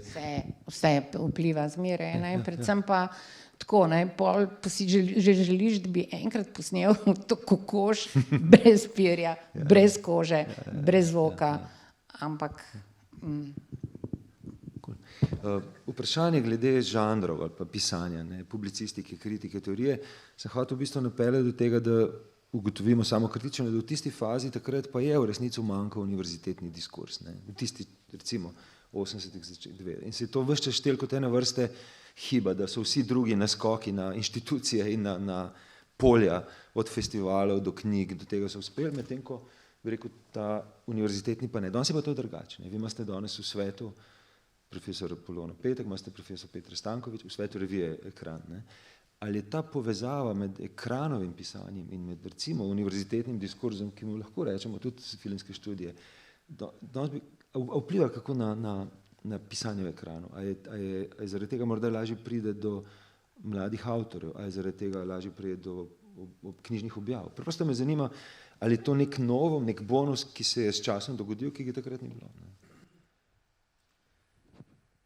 Ja, mislim, da je trenutno še prezgodaj govoriti o tem, glede na to, da se letos odpira doktorski program, pa da zdaj nekih, koliko 6, Andrej, koliko let obstaja magisterij na GRFT-ju? 6 let, pa mislim, da je v tem času nekih 5 ljudi magistrirali na tem programu. Program je razpisan namreč samo na vsake 2 leti, gre za mislim, ni velikega navala zaenkrat še na te študije. No. Mislim, da prvič zaradi tega, ker ljudje verjetno še ne vejo, da se to sploh da študirati. Drugič pa, ker so programi razpisujejo zelo omejeno število mest za študente, tako da jaz sem bila recimo, ko sem študirala na magisteriju, to so bile skupaj z Ido Weiss, sošolki, tako da to so res zelo tako na roko lahko prešteješ te ljudi, tako da zaenkrat prav nekih vplivov na to še ni čutiti, ampak vsekakor pa mislim, da je to ena dobra odskočna deska, da bi se začeli povezovati. Jaz sem se že pogovarjala s Polono, da bi začeli mogoče s povezavo tega študija in jesenske filmske šole, ker se mogoče zdi najbolj organski, potem pa seveda zatem pride še vse ostalo na nek način. Jaz mislim, da tukaj potencijala je dejansko še neskončno in jaz upam, da se bo tudi odprlo tako, okolje do tega, neke finance, neke sistemske rešitve, kako bi to čim bolj tesno povezali, ker se mi zdi, da je to edini način, da postavimo ene res trdne temelje, da se to dobro razvija naprej. Simon, samo še pod vprašanje pri tvojemu dotiku. Prej sem rekel, da se nek način pripeljal do tvojega obdobja vodenja ekrana, ki je bilo, na kar tudi zdaj ne opozarja, poleg Silvanovega edino, ki je bilo 8, 9, oziroma celo 10 let. Se pravi, dva najdaljša staža na čelu ekrana, imate v bistvu pokojni Silvan Furlan pa ti. Moje videnje je, da si v bistvu odprl takrat ekran v svet in da so se kar enkrat začeli pojavljati, bi rekel, in avtori, in opusi, in kinematografiji, ki do takrat prosto nismo poznali. Delno si to že elaboriral. Rad bi samo neko povezavo med tem, kako so se s temi spremembami koordinat spremenile tudi mogoče pomeni nekaterih festivalov. Kateri festivali so recimo takrat postali bolj relevantni za tvoje spremljanje in koliko je pa to pol vplivalo recimo na tvoje sedanje, bi rekel? To percepcija je zanimivo, da smo se odporili, ker v tistem času so nam očitali, da smo elitisti, zaprti in da, tako da vse. Odprli na način Filipini, Tajska, Latinska Amerika, absolutno, Iran. Ja, ampak v smislu, music je postal world movies. To so predvsem mainstream mediji, no, mislim, pač mainstream mediji, dnevniško časopisi, je to dojemalo takrat, kot da smo preveč ta third world cinema, da gonimo čef, ne, in se spravim, če se spet vrnem, iz tega je potem izhajalo pač to moje, naše, ta tendenca, da seveda potem tudi prikažemo te filme, tako da seveda, ja, ker takrat se zgodi en poseben prelom, seveda, to se zgodi, torej, kot prvo se zgodi padec berlinskega zidu, nove demokracije, novi odpre se novi svet.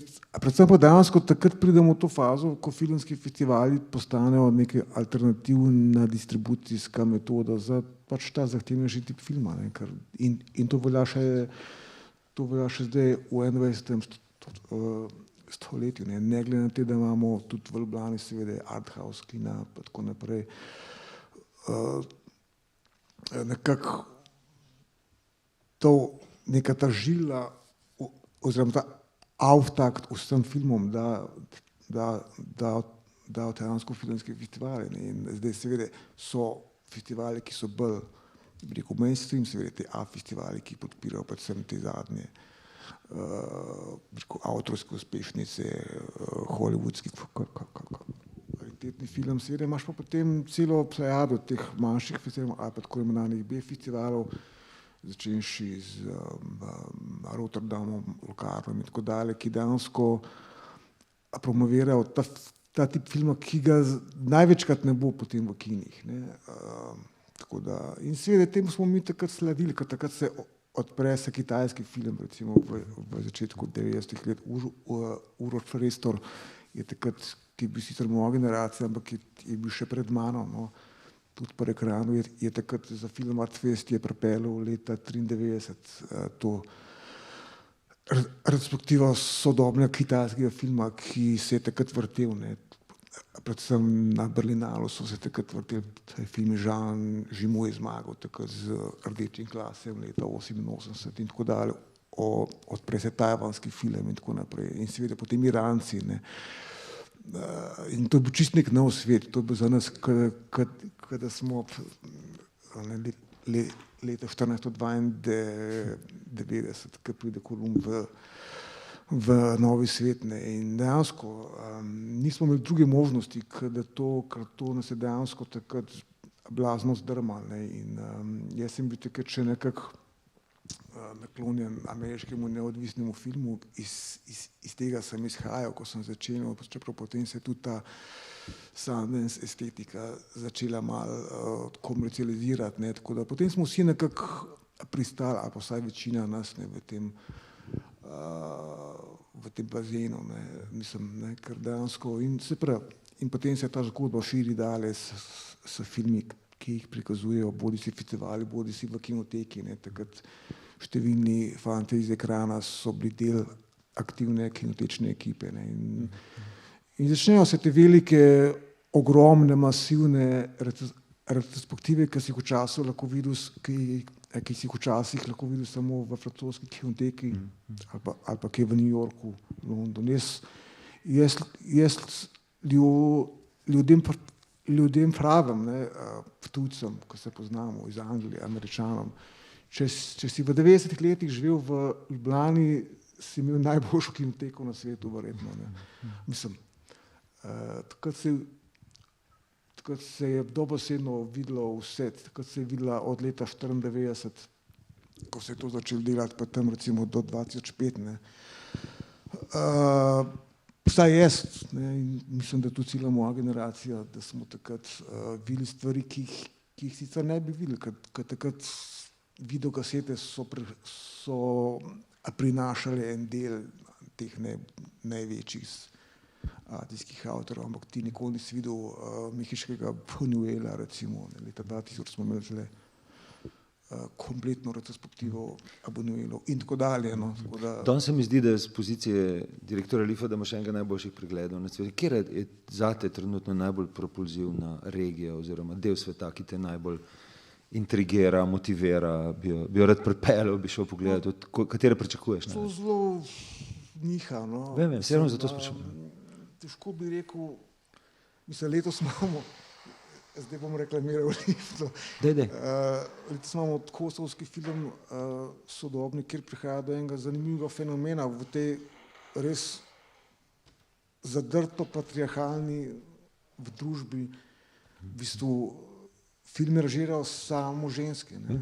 In snimal prav te teme, ki se jim odvijajo v realnem življenju in jih dol potiskajo. Tako da me zanima, kako to financira tam.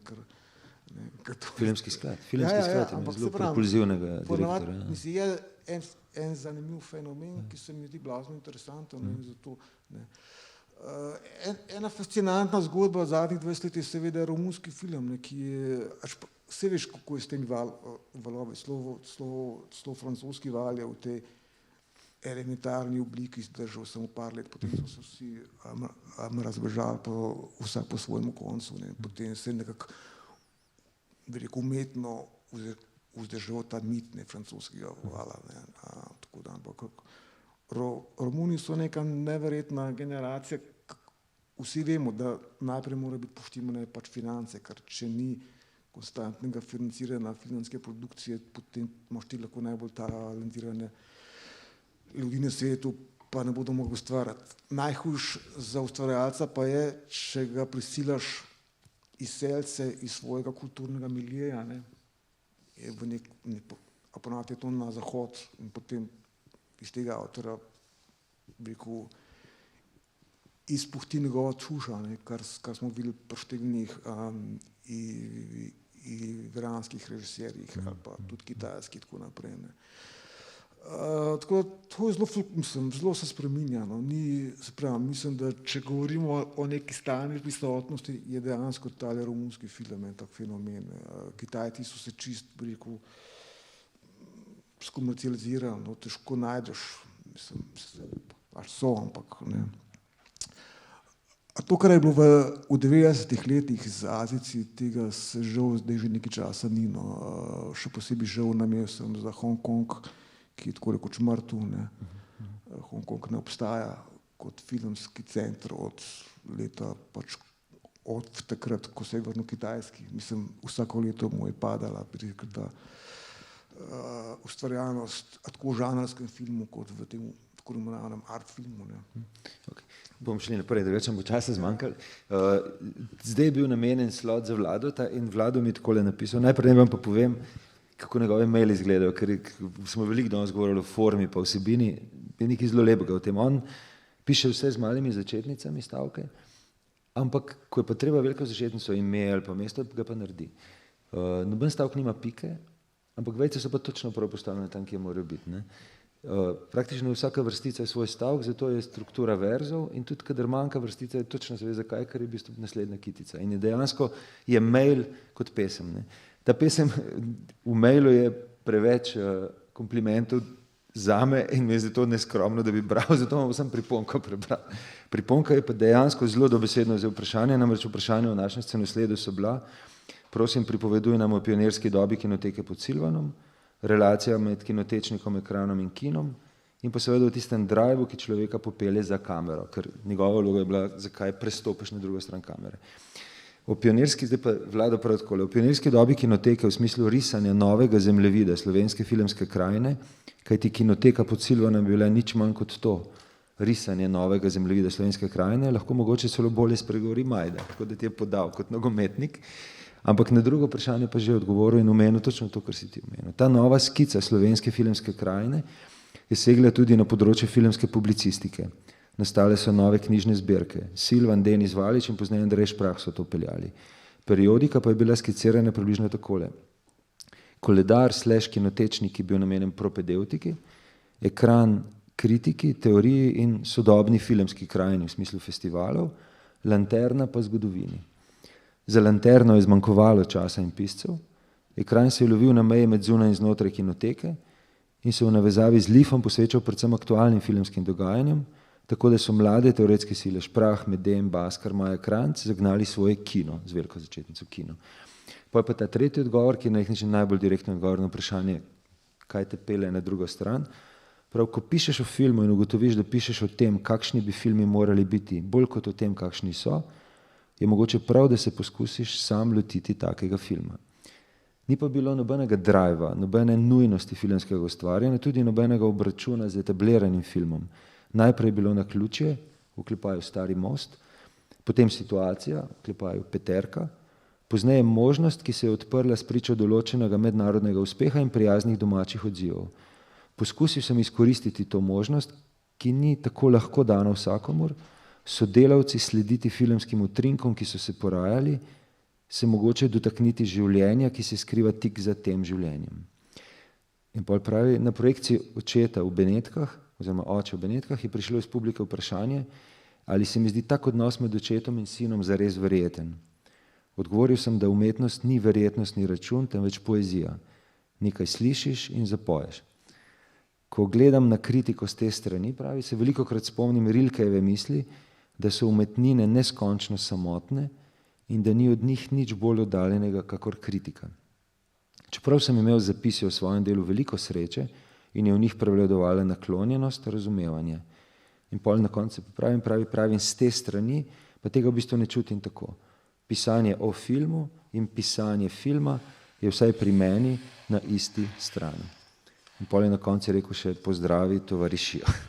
Tako da se tole razumem ne samo kot njegovo opravičilo, ampak kot njegov, bi rekel, ploden prispevek k naši današnji razpravi. Zdaj, seveda, Vlado ni edini avtor za tema miza, Majda, ti si še kako avtorca. Poleg številnih povečav si podpisala portret 3 generacij Stupic, zgodbo Alfredu Nobelu in Sophie Hess, dokumentarca o zgodovini ženskega gibanja. Kako bi ti definirala žanr, v katerem se najbolj počutiš? A je to dokumentarce, je to film eseja, je to neka specifična TV forma? Kot avtorca, bi rekel, kje si se najbolj našla? Vse, kar sem počela, tako rekoč zmeraj, in to je en velik privilegij, je ta, da sem, recimo pri povečavah, in teh dokumentarcih v zadnjih letih, da sem si izbrala temo, ki je mene absolutno intrigirala. Če me ni zanimala, se mi zdi, da ne zanima tudi svet. In če je bil odgovor na to, da je, mislim, preigravala sem stotine tem in moram reči, da tudi zapustila televizijo v trenutku, ko se mi je zdelo, da nobena ni več dobra. To je bilo blazno visok prag, problematičen, ni bila tisto, da bi me, ne vem, politika odpeljala iz televizije, ampak moj dvom, kaj je tisto, kar še mene zanima. In se mi je zdelo v enem trenutku, da mi nič ne dovolj in sem šla. No, ampak pa sem videla, da me še kaj, tako da sem vrnila se. Skratka, predpogoj vsakega dela je bilo to, da mora biti intriga, da mora biti predmet zanimanja, kjer iščeš ti sam odgovore, jim si postavljaš vprašanje, ker le tako na ta način narediš lahko nekaj dobrega. Ne? Si odgovoriš sebi in hkrati odgovoriš tudi drugim. Ampak to ni dovolj. Ne? Kako to upesniti, malo pretenciozna beseda, ampak kako to skupaj spraviti, pa pomeni lahko to, da te želodec razžene, da si tako poln dvomov, da se za eno sekundo enega dela lahko ukvarjaš do onemoglosti boleče, ker ne veš, katera je prava, ali je tista prava. Skratka, mora biti neka dodana vrednost, nekaj se mora vse poklopiti, dobro, dokumentarni film je nekaj drugega kot igranje, nedvomno, tam je po mojem teh želočnih bolečin toliko več še, ne. Ampak dobro, dokumentarni film mora pač zadostiti tudi eni informaciji, predstaviti temo, spostaviti zanke in mora narediti in imeti še nekaj, kar bi mogoče se za sekundo, pa ali pa nekam, vrnila k prejšnjim dvomom in Žižkovim tekstom, kar je nek presežek kar je nekaj, kar ni verjetno, postaje verjetno. In zato se bom tukaj vrnila na film Antonionijev film Povečava, eden prvih filmov predstavljenih resneje predstavljenih avtorjev tudi v ekranu v 60-ih letih. In tudi k tekstu Slavoja, ki je pisal o njemu, to ni bil prvi, ki ga je tukaj spljuval, ampak svoj lastni tekst, ampak očitno drugi, ki ga nisem poznala prej, ampak sem ga šele zdaj spoznala. In sicer pri Povečavi veste, da gre za blow-up Antonionijevem in sem si izbrala ta film za naslov mojega opusa, dokumentarno-filmskega, kjer gre za vprašanje razkriti in skriti. Skratka, imamo truplo, imamo fotoaparat, imamo potencialnega morilca in imamo potencialnega fotografa, skratka imamo pa skozi dileme vprašanje, kje je ta madež. In mislim, da pač v dokumentarnih filmih, ki sem jih delala, je bilo skozi vprašanje iskanja madežev, napak, da se je potem na koncu lahko končno vzpostavil nek red. Iz tega, ko te madeže ali zbrišeš ali pa jih razkriješ. No, pri tej Povečavi sicer truplo zgine v tistem gozdu, ampak v tistem parku v Londonu. Seveda je pa ena na koncu scena, ki se boste zagotovo spomnili, ko ta Thomas, kaj je bil že David, ne vem kaj že, igra tenis z neko skupino nekih cirkusantov oziroma nekih klovnov, ki se pojavijo na tam na nekem zelenem, na neki zelenici. In tukaj se Žižek zelo razgovori in to je zanimivo, da smo nekateri videli iste stvari, kot jih je tudi on že prebral, ne. Žogice ni, ne.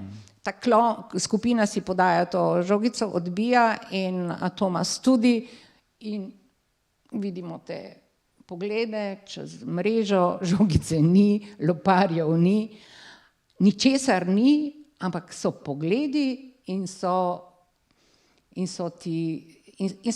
ti ljudje, ki nekaj igrajo in ki nam nekaj povedo. Skratka, to je tisti presežek, ali ti lahko v delu vidiš nekaj, česar ni. In danes je to lepo že opredelil Darko, ko je govoril o filmski teoriji oziroma o tem, kaj je film, ne? Skratka, kaj je film v naši percepciji, kako se opiše in kje so tudi njegove zanke pri prezentaciji svoje misli. In meni se zdelo, no, da zdaj, če zaključim in odgovorim na tvoje vprašanje, meni se zdelo, da je zmeraj morala obstajati pri delu, ki sem ga delala, ne vedno, če sem, ne vem, kakšne bolj pragmatične stvari sicer snimala, ampak vedno je mogla biti neka enigma, ki je postavljala vprašanje meni in ki sem poskušala poiskati odgovore za tistega, ki je to gledal, ali pa pustiti, da je on odgovoril na to. Hvala. Anja, upam, da mi ne zameriš, ampak tako te generacijsko te nekam pozicioniram, ampak namreč zdelo se mi strašno pomembno. Mi smo do zdaj govorili o avtorjih, o piscih, o režiserjih, o gledalcih, nismo pa v bistvu govorili o bralcih oziroma poslušalcih, se pravi o teh, ki so prejemniki, ne filmov samo, ampak naših kritik, naših spisov, naših radijskih oddaj.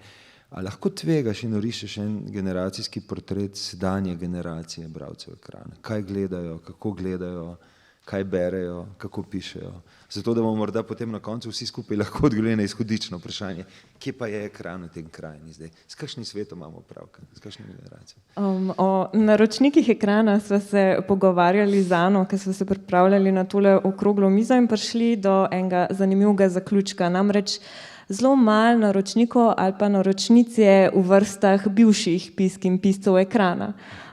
Veliko več je filmskih ustvarjalcev kot nekih humanistov, kritikov.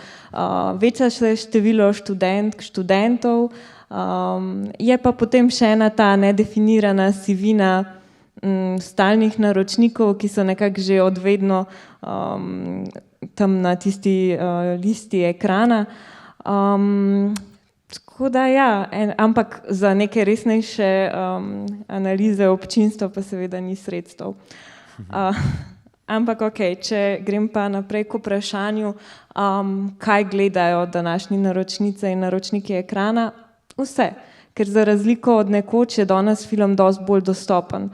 Imamo internet in če bilo še v mojih najstniških časih tako, da si mogel čakati, da je ti PPP odtipkal, da se ti je film prelil na računalnik, je to danes v hipu.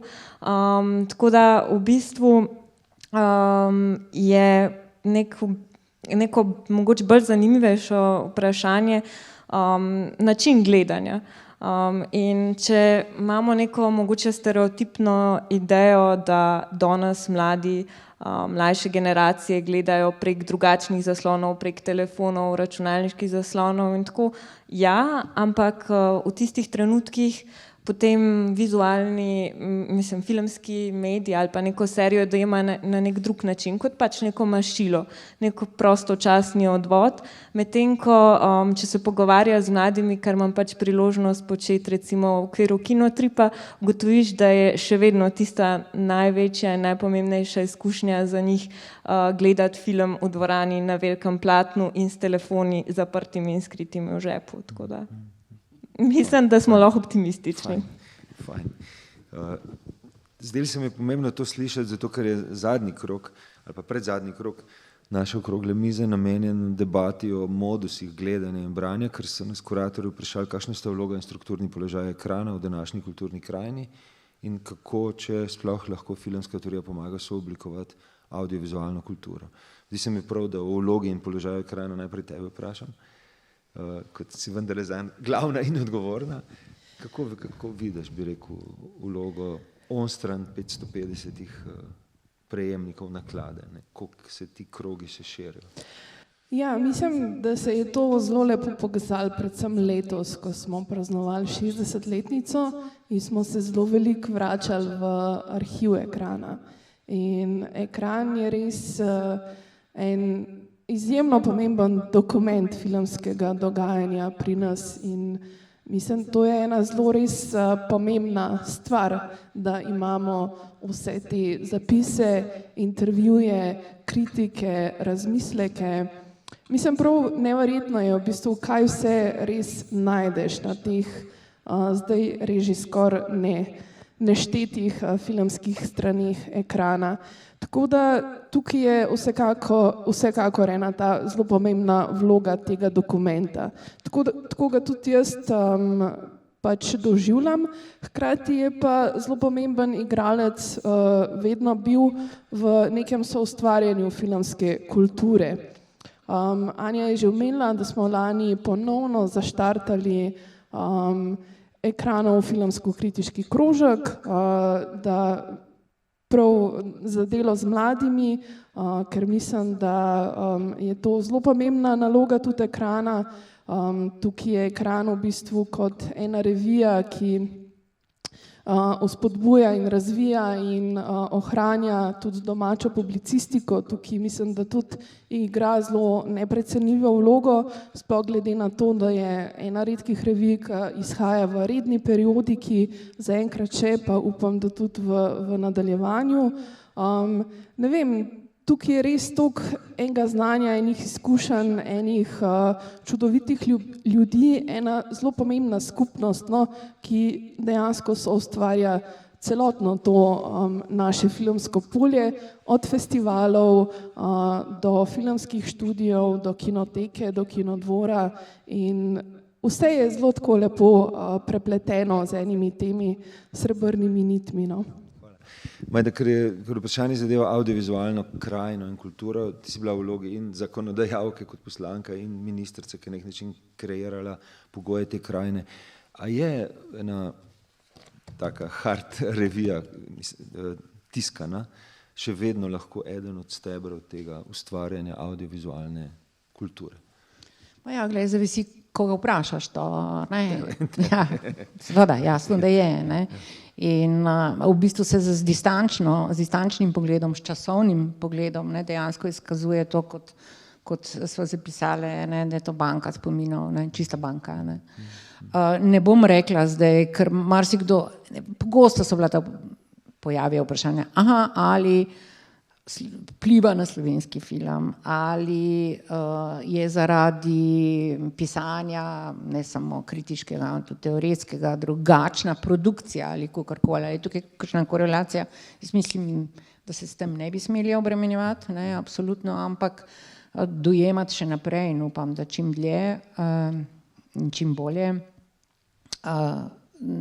v tej luči, kot je do sedaj in kot zagotovo bodo v prihodnje zagotovo tehnološke in druge levitve prinesle, mogoče kakšne druge aspekte gledanja in tudi pisanja, ampak prav to, da bo vedno potrebno imeti, ne bom rekla selektorja, ne bom rekla, ne vem, enega, ki bo rekel, to ja, to ne, ampak v poplavi vsega in dostopnega in produkcijsko vsem širšega je to vrstno sito dobrega in manj dobrega nujno.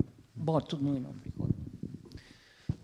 Enkrat prej, mislim, da še med Darkotovim je bilo omenjeno povezava z likovnimi deli in dejstvo, da danes praktično, kot si ti rekla, je original, ga gledamo na platno, ne razmišljamo več o negativu, kopiji, takem in takem tejpu, ampak kot da smo prišli platno pogled. In mi gre skozi po glavi ta vloga interpretov na teh Kriterijevih DVD-jih, kjer v bistvu poznavalci dela dejansko dodajo en layer k razumevanju filmskega v tem primeru dela, na podoben način, kot nas fascinira kdaj, kad nam nekdo razloži enega Velázqueza, enega Bacona, skratka, da je ta interpretativna dodana vrednost. Ne. A se vama zdi z tega stališča, da je na radiju in na televiziji pomanjkanje formata, ki bi ta del dal, ta še vedno ta, bi rekel, užitek interpretacije, bi rekel, ker recimo televizija nima standardizirane formalne oddaje več na to temo, tako, če vzameš razen ene posvečene filmu, ampak filmski kritiki kot taki.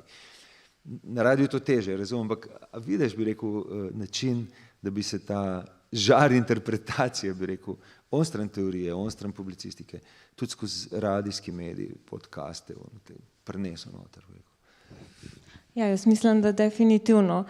Mislim, Radio Študent je tukaj pač čudovito izhodišče, ki pač odpira možnosti za eksperimente, misli, volje, oblik na načine, kot se jih pač zamislimo.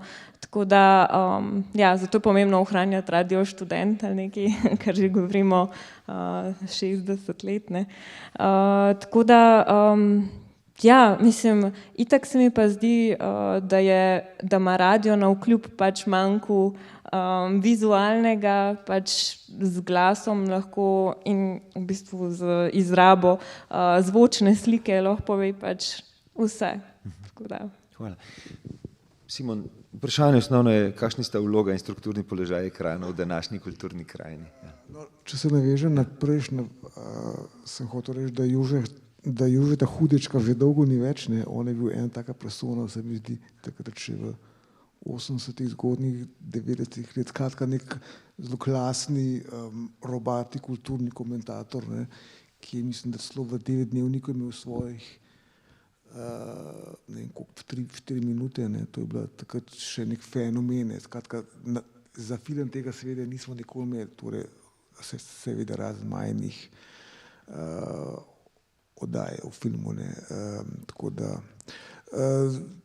Drugače pa nujnost ekrana, ja, mislim, da je ekran, kakorkoli obrneš, je fenomen, da je po 60 letih še vedno izhaja, da izhaja v fizični obliki, da je bolj ali manj redno financiran, čeprav ni bil vedno, ne, zdaj vidimo, sploh v času covida so ugasnile celo nekatere revije s isto dolgo tradicijo, Film Comment, recimo, ki je bil tudi zame formativnega značaja, ne.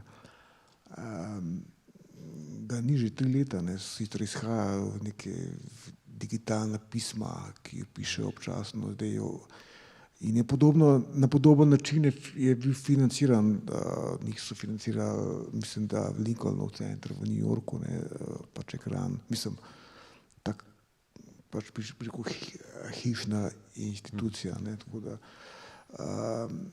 seveda, imam eno tako mini anekdoto, glede na mene, me malo preseneča, da nihče, da predvsem mlajši kolegici nista niti z besedo omenile TV serije. Jaz sem bil prepričan, da se bomo danes vsaj pol časa pogovarjali o TV serijah, ki so zdaj skoraj nek nosilna, se mi zdi, da sploh po tej mlajši generaciji, pa tudi starejši, jaz sem predvsej kolegov, ki so enostavno, film je zadnjih, 5-10 let ne obstaja več, gleda se samo še TV serije. Ne. Če se vrnemo, mi smo takrat, pač velikrat smo se pričkali na ekranu in takrat, ne vem, kdaj bo to, konec 90-ih, smo se prav, na enem sestanku smo, mislim, da prav Vlado Škafar je bil zelo glasen, je rekel, da ker podnaslov ekrana je revija za film in televizijo. Kakšna televizija, ne? To moramo ven vršiti. Dejansko se je včasih še v 80-ih, 70-ih je ekran tudi kritično vrednotil TV produkcijo oziroma ne, in celo v teh revijah v tedenskih, kot so bili Stop pa Mladina, so bile redne TV kolumne, ne, mislim, da je Bojan Kavčič pisal tudi o tem in tako naprej. Ne, in takrat se je prišlo do ideje, ekran mora biti samo še revija za film, če TV je brez veze. Ne. Ampak vidimo, da je prišlo do nekega produkcijsko-generacijskega preskoka in da torej za marsikoga, predvsem za mlajšo, pa tudi našo generacijo je postala TV serija, bi rekel, dominantni audiovizualni format. Ne. In kakor jaz vem, seveda ekran se seveda posveča tudi temu, ampak tako, no, se pravim, to se mi je zdelo zanimivo, da smo TV mediji že pokopali kot neki trash, ne, in to ni tako dolgo časa nazaj, recimo 20 let, ne, potem je prišlo do tega neverjetne pač te popularizacije serij in pa dokumentarnih serij in tako naprej, ne, tako da zdaj sem se malo zaplezal, no, tako da nisem čisto odgovoril na tvoje vprašanje, ampak dal sem mislim povod za to, da mislim, da je Žiga Brdnik v enem tweetu ob 6-letnici ekrana rekel, da ob vsem slavju in slovesnostih ne smemo pozabiti, kaj se trenutno s televizijo dogaja. Tako da mislim, da je prav, da tudi bi rekel tukaj javno in na glas povemo, da to ni tisto zapiranje televizije, o kateri ste vi govorili, ampak je uničevanje, bi rekel, baze televizije trenutno, pred kateri upam, da lahko rečem, da vsi tukaj ostro protestiramo. Jaz sem hotel zaključiti z eno smrtjo, ki se mi je zdela pač simbolična. Veste, da je Godard rekel, da se film rodil z Griffithom in umrl s Kiarostamijem. Ampak potem pa, ko še pa Godard umrl, pa so pa res mnogi napisali, da zdaj pa res filmom konc. Ampak sem hotel pa pokazati na nekaj, v enem trenutku si ti rekla, da smo bili primerljivi svetom. Na tej točki se vidi, kako misel kroži. Frederick Jameson je 28. septembra v New Left Review napisal: If cinema is really dying, then he died with it, or better still, it died with him. Film je umrl z Godarjem. 28. septembra. Marcel je 12 dni prej, 16. septembra v Mladini napisal: Samo nikar ne recite, da je umrl, to bi bilo tako, kot da bi rekli, da je umrl film. Jameson je napisal 28. septembra: What he was, if anything, was cinema itself. Se pravi, on je bil kar film sam. In Simon je isti dan objavil delu kolumno, kar pomeni, da je vsaj dan prej napisal, kjer je rekel, da Godard ni snemal film, temveč je bil film. In se mi zdi, da tu pa tam, žal v tem primeru v nekrologu, se vidi, kako ne samo izverna, ampak kako popolnoma, bi rekel, primerljiva, bi rekel, je pa za nas, če rečem, patriotsko, slovenska filmska publicistika, esejistika in kritika z najboljšimi svetovnimi primerjavami in da nam seveda to včasih umanjka, zato ker se vendarle teksti ne prevajajo, ker se knjige ne izdajajo z parimi izjemami. In na tej ravni se mi zdi, da bi bilo fajn zaključiti z enim takim dost patetičnim koncem, ne da rečemo 2-3 stvari, ki jih vemo o Godarju, ampak da vendarle vsak od nas morda pove, ali ima revijalna filmska kritika v slovenskem in širšem prostoru še svoje mesto, pri čemer je ta širši prostor danes dobesedno svet. Ne. In predlagam, da s tem krogom končamo danes. Ja, jaz bom tukaj zelo kratka, pa se bom navezala na to, kar je v bistvu v ekranu, ker smo v tej jubilejni številki tudi na koncu izvedeli eno kratko anketo, dejala Melita Zajc. Stvar je zelo preprosta, ne? Gre za to, da se moramo mi odločiti, a je to nekaj, kar hočemo imeti, ali je to nekaj, kar nas ne zanima. In to je pač vse. Če se mi odločimo, da hočemo imeti tako revijo, da hočemo razvijati kritiško misel, filmsko teorijo, moramo pač tako revijo in tako delovanje podpreti. In to je to.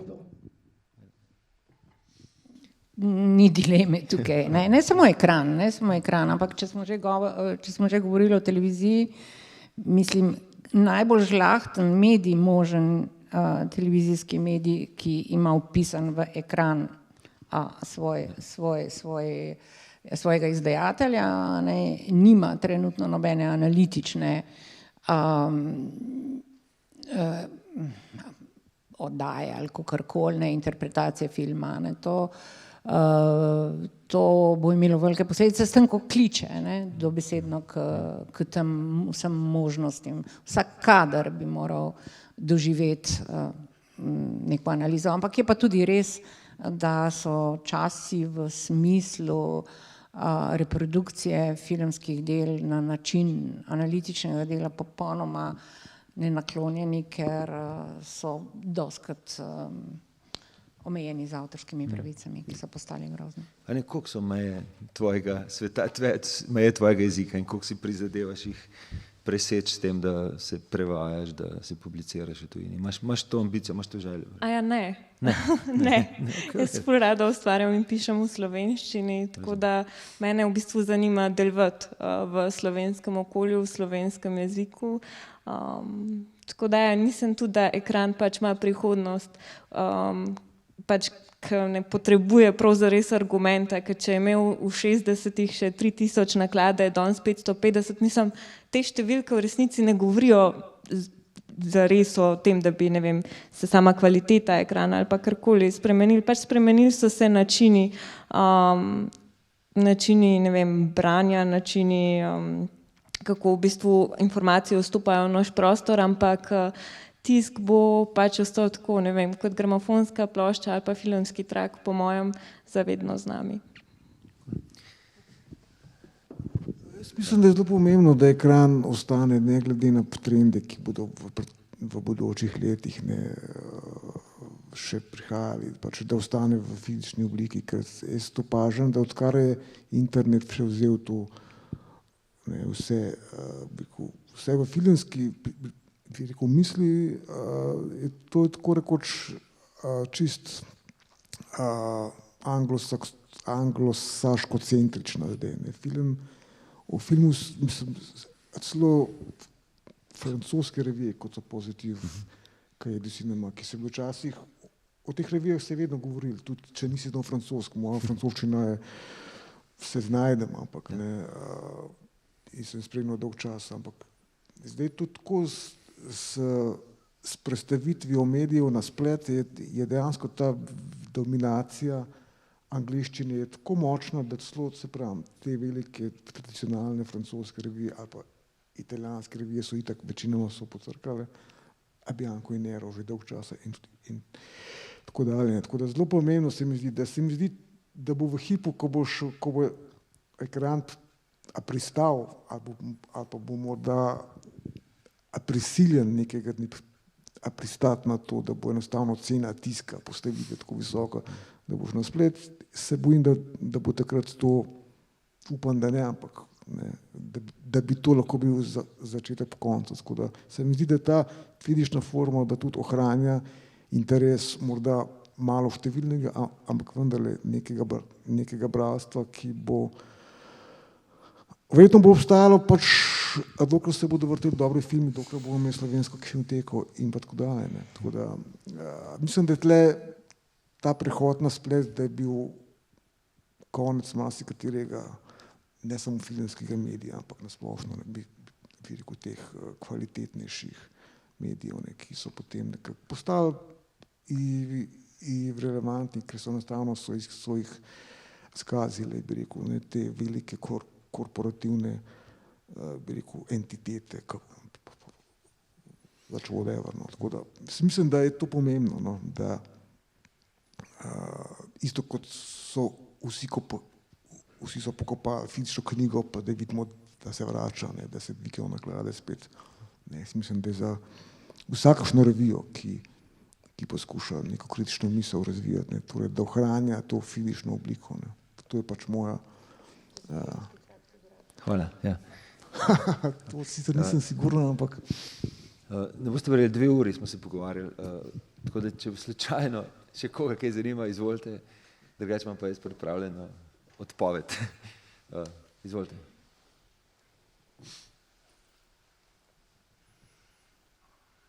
Če ne, vam pa povem, ne sem hvala za potrpljenje in za sodelovanje, ampak ob 9 se znova dobimo, čaka nas Wendersu Paris, Texas. Teaser je pa takole, pridite, morda ga boste videli zadnjič. Ne film, ampak to kopijo pa vsekakor. Se je kinoteka z nočojčno projekcijo umika sporeda, ker je že tako uničena, da se jo ne bo dal več gledati. Zato je moje poslovilno vprašanje, če so filmi, ko se poslovijo sporeda, zatečejo v kinoteko, kam grejo potem, ko jih odslovijo iz kinoteke. Se vidimo ob 9. Hvala.